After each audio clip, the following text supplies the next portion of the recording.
Out of place on the Appalachian Trail. My backpack weounds, and it barely fit into the trunk of Jen and Steve's Honda. I don't think they believed I was actually going through with this until I called and asked for a ride up the mountain. Jen gave me that look, that pitying, tight-lipped smile, but she helped Steve and I load up my things, and then they bought me lunch before dropping me off at the trailhead. Jen cried, and Steve gave me a can of pepper spray and an awkward side hug. So here goes nothing. I'm at Springer Mountain, Georgia, with 0 miles down and only 2190 miles to go. See you on the other side. Mile 8. I can feel my heartbeat in my feet, but I made it to the first campsite. I'm exhausted, but in that good, I did a hard thing kind of way. I had trouble setting up my tent, broke a nail just getting it out of the bag. But there was another group at the campsite, and some nice college kids saw me struggling, jogged over to help, and then had the whole thing up in under a minute. He looked at me funny, and I'm sure he was wondering what I was doing all the way out here instead of lounging on my sofa with a glass of Chardonnay and an Oprah's book club novel. But he didn't pry. Mile 19. Well, I pooped in the woods today. You would have laughed at me as I hunted for the perfect spot, then deposited and buried my own waste like some dainty, purebred house cat. I laughed at myself too. Mile 49. I'm already behind schedule. I wasted hours repacking my bag yesterday to redistribute the weight, as one hiker told me it would be less strain on my back to move the heavier items to the center. So I took everything out and repacked it as tightly as I could, which took forever. The hiker hovered nearby the entire time, obnoxiously commentating on all my belongings, and when he finally left, I sat down to write, only to find I'd somehow buried my journal. So I unpacked my whole bag again, rummaging through my gear like a madwoman, just to then see the journal had been sitting on a rock next to me the whole time. Even in the cold spring air, I was red-faced and sweating. Mile 65. My feet are killing me, but I think I've finally broken in these fresh out of box hiking boots. I fell asleep last night, listening to the crickets and thinking about you. Meal 87. I met an interesting hiker today who said this was his second through hike. He looked at least 10 years older than me and called himself Peony Tree. All skin and bones with a long, scraggly beard, he looked like a castaway stranded in the woods, though I got the sense he liked the solitude. He jutted out his bearded chin at me and said, "Nobo." "What?" I huffed out. "Northbound?" "Northbound." "Oh, yes.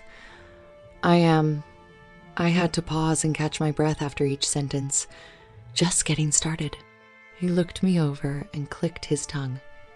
"You're carrying too much weight." I was momentarily offended before realizing he meant my pack. How? I left so much behind. I need all of this. He was quiet, chewing his lip. "Give it a few more miles. You won't feel that way then." We continued walking. His stride was twice that of mine, but he slowed and matched my speed, and we hiked in companionable silence until I stopped for lunch. He kept walking.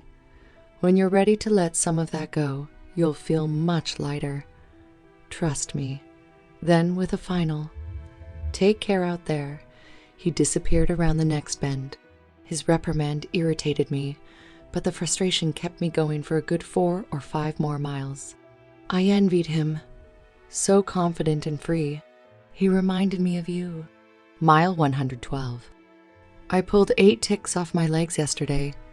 There were probably more where I couldn't see them, and that thought kept me awake all night, tossing and turning and twitching in my tent until the exhaustion pulled me into fitful sleep. I dreamt that my hiking boots jumped off a cliff, and I had to walk the rest of the trail with my feet covered in orange plastic ramen noodle wrappers. Mile 148. I met some thru hikers from South Dakota, which I had completely forgotten was a state, who were both in their 80s. We talked the whole way, and it helped the miles pass quickly. They told me the secret to longevity is to never stop moving. Mile 162. I've been making better time. Today was my record so far, 14 miles. A rather uneventful 14 miles, though I did see a porcupine, which was interesting. I always thought they'd be spickier. At the shelter, I removed 3 shirts, a book, and a tube of lotion from my backpack and left them in a giveaway box. It made a surprisingly noticeable difference. Mile 169. Well, those 14 miles about killed me. I slept late today, then took 2 ibuprofen before even getting out of my tent. My back hurt, my feet hurt, even my earlobes hurt. The last thing I wanted to do was put those boots back on my swollen feet and walk. Mile 202. Regret tastes sour, and so do the dry ridges of my dehydrated gums. What am I even doing out here? Mile 327. I hiked 18 miles yesterday, but took today off. I needed to replenish my food, as I guess there's going to be a good stretch before I reach another town. I'm still learning how to read maps and plan ahead. I bought groceries and some new clothes, as my pants are starting to hang on me, then checked into a motel and took the first real shower I've had since leaving Georgia. I stood there until the water ran cold, then laid down on the sheets and passed out until my grumbling stomach woke me up. I ordered a large pepperoni pizza and ate the entire thing myself. Then I called the pizza place back and ordered another one. Mile 463. Made it into Virginia. It's been raining for 3 days. The trails are slush. My boots are filthy and I feel like a wet rag. I want to go home. Mile 567. I made a small group of friends who have sort of pulled me into their circle and let me tag along the last 50 miles or so. Melons is a vet tech from Florida whose cleavage makes introductions before she does. Huckleberry is a lanky 22-year-old who wears his pants rolled at the ankles and hikes in Crocs. Seems impractical to me, but he says it's comfortable. Aunt Jemima is a hulking, middle-aged Norwegian man who loves breakfast food and lugs around a flat-top campfire griddle. He's made us pancakes almost every morning, and it's become one of my favorite parts of each day. Easily the largest man I've ever met. Aunt Jemima often smacks his head on low-hanging branches as we hike, eliciting a string of game, like sound effects from Huckleberry like doing and bowing. Their company has changed everything, and I've laughed more in the last few days than I have in years. Mile 653. Today was hard. The terrain was rugged and uneven. I made a game, tracking how many hours ago I could go without tripping. I never actually made it a whole hour. Mile 713. Melons, Huckleberry, and Aunt Jemima decided to take a detour. Huckleberry's family lives nearby and invited everyone to stay for a few days, but I wanted to keep going. We all exchanged contact information, then parted ways. Mile 806. You don't feel the blisters until you stop. Mile 878. I'm tired of hearing my own breathing, tired of trees, tired of freeze, dried soup, tired of having nothing but time to think about everything I should have done differently in my life. I don't know who I thought I was, why I ever thought I could do this. Mile 900. I almost quit yesterday, and then I met an angel. I was 7 miles into the day, feeling like there was no possible way I could make it to the next shelter. Nevertheless, all the way to the tip of Maine, when I walked straight into a spider web, tripped over a rock, then face-planted in a patch of ferns. I was so angry. I hurled my backpack against a tree, pulling a back muscle in the process. Then I sat down and just sobbed. Everything hurt. I was sunburned, hungry, and ready to call it quits and admit to the world that I couldn't do it. Then the next thing I knew, I was on my back, staring up at the floppy, wet tongue of a gigantic Great Dane. I struggled to sit up, And when I did, it nuzzled its massive head into my shoulder, and without thinking, I draped my arms over its neck. I realized then it was the closest thing I'd had to an embrace since Steve's stiff-armed goodbye hug. Shortly after, I heard someone whistling and calling for Corinne, then saw a gray-haired woman heading down the trail. She took one look at me, at my pack thrown into the ferns, my scraped-up knees, and her dog, which was indeed named Karen, with its head on my shoulder, then looked me right in the eye and asked if I liked lasagna. She introduced herself as Zippy as we walked a side trail up to her place. I could smell oregano before I saw the cabin. She'd made 2 bubbling hot pans of the best lasagna I'd ever had and never asked if I wanted seconds of anything, but just continued to load food onto my plate the second I cleared it. After dinner, we sat on her couch and talked about the hike, the solitude, the friendships you make, and the boredom too. I'd gone a few days without really talking to anyone, and when she asked why I was doing it, it was like a dam broke within me, and I cried. Ugly, shaking sobs that rattled our teacups on the side table. She let me cry, let me talk. I told her that hiking the was never my dream, that I never wanted to put my life on pause to traipse up and down mountains and live out of a backpack for half a year. Then I told her about you, how this was always your dream, your adventure, how you begged me to hike it with you, bought me my own gear and everything, because I had told you I would. Then I told her how every time you brought up the hike, I shut you down, put you off with a maybe next spring, and things are so busy with work right now, or how about when we retire? How naive I was to think time would wait for us. Sometimes hearts stop beating, and they never start up again. I know I can't blame myself for that, but I blame myself for giving you the false hope that I'd join you, when I never had any intention of looping my arms through that purple backpack you hung in the garage next to yours. You waited for me, and now it's too late for you. We should have been doing this together, and now you'll never have the chance. This hike has been hard, the hardest thing I've ever done in my life, but you would have loved every minute of it, and I would have loved to do this with you. I felt lighter the next day than I had the whole trip, even with a belly full of lasagna. Mile 980. 9. How am I still in Virginia? I left a multi-tool, some too, big hiking shorts, and an extra flashlight in a shelter box. Mile 1057. This muggy dog.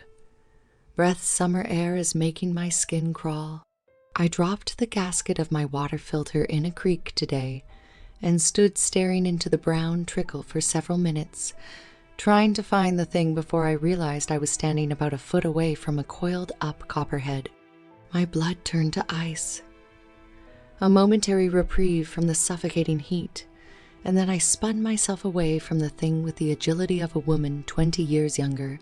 So I didn't get bitten by a snake, but I never did find that gasket. Mile 1132. You wouldn't believe who I ran into today. Melons, Huckleberry, and Aunt Jemima. I must be that slow of a hiker. Melons gave me a big hug, squished me right in between her giant bosom.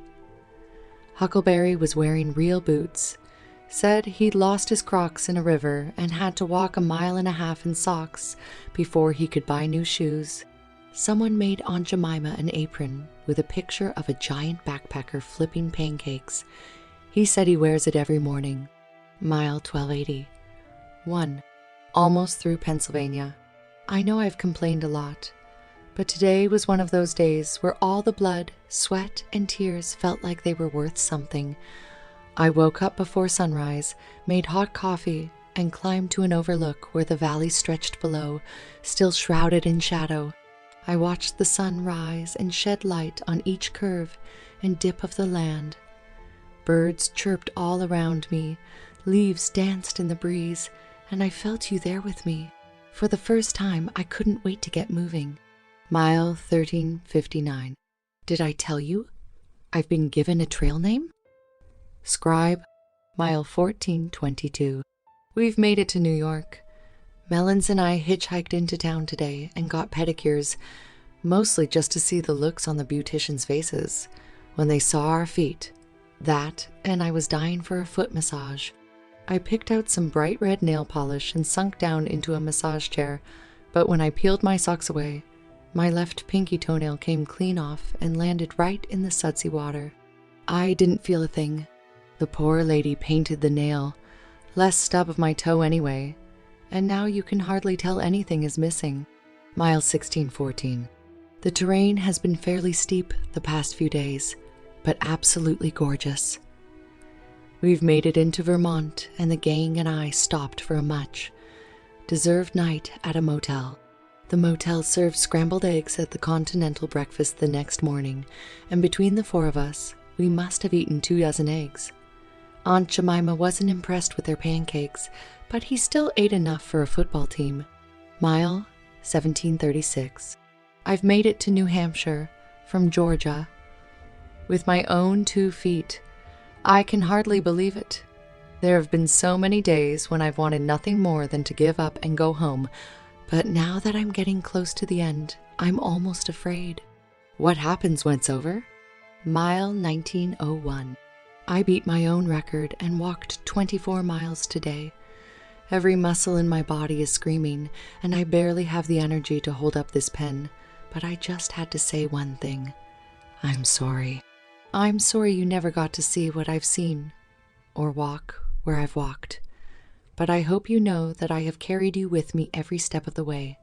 I know it doesn't change anything, but wherever you are, I hope you know that you are what has pushed me through these mountains. Mile 2032. We're in Maine. We celebrated crossing into the last state with way too much beer, and Huckleberry, in his inebriated condition, forgot to pack up his food. Well, wouldn't you know? Around 1 a.m, I started hearing this huffing and rustling, and I thought maybe it was Huckleberry getting sick. So I ran out of my tent to check on him and came nose to nose with the ugliest black bear I've ever seen. It was missing one ear and had a ragged scar across his eye. I froze, panicking. What was I supposed to do again? Run? Play dead? Scream? I just knew I was about to be mauled to death, when suddenly Aunt Jemima stepped down from the shelter, walked up to that bear with his chest puffed out, and started yodeling. Yes, yodeling. Deep, reverberating, melodic howls. I'd never heard anything like it in my life, and that bear must have thoroughly hated it, because it took off. I slept like a rock, knowing that ugly bear was off telling all his friends about the terrible yodeling monster I call Aunt Jemima. Mile 2178. Tomorrow, we hike Mount Katahdin, the last leg of the Appalachian Trail. Mile 191. It was a grueling trek up 4,000 feet of rocky elevation, but I made it. I made it. There's a picture of me, Melons, Huckleberry, and Aunt Jemima, our arms outstretched at the big wooden Mount Katahdin sign, and I've never seen such a wide smile on my face. I looked confident, free. The four of us lingered at the top for a while, reveling in our victory. Then the others left me alone, so you and I could have a few moments to ourselves. And that's when I set you free.